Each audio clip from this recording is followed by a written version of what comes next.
Bride সাজাতে যাওয়ার সময় আমি যেভাবে ব্যাগ গোছাই, দেখো ব্রাইডের যা ডিমান্ড থাকে, মানে যে প্রোডাক্টের ডিমান্ড থাকে সেই প্রোডাক্টগুলোকে আমি এইভাবে সাজিয়ে নিই।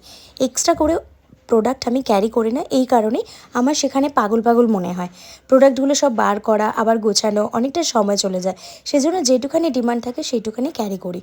আর সেদিন আমার ছিল 3টে ব্রাইড, তো 3টে ব্রাইডের 3 রকম ডিমান্ড ছিল, 3 রকম জিনিস আমি এখানে ক্যারি করেছি।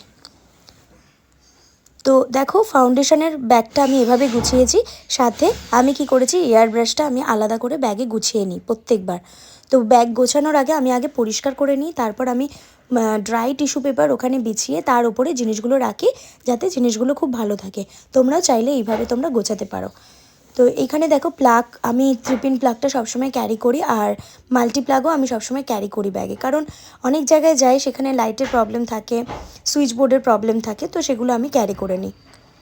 তো প্রত্যেকটা প্রোডাক্ট এভাবে সুন্দর করে গুছিয়ে নিলে কি হয়, জায়গাটা ভালো, অনেক কিছু ঢোকানো যায় একসঙ্গে, আর তাছাড়া সব গোছানো পার্ট বাই পার্ট থাকে। এইভাবে আমি ব্যাগের মধ্যে করে গুছিয়ে নিই। দেখো একসাথে অনেক জিনিস ক্যারি করা যায়, আর সুন্দরভাবে কোথায় কি রাখলাম সেটাও মাথায় থেকে যায়।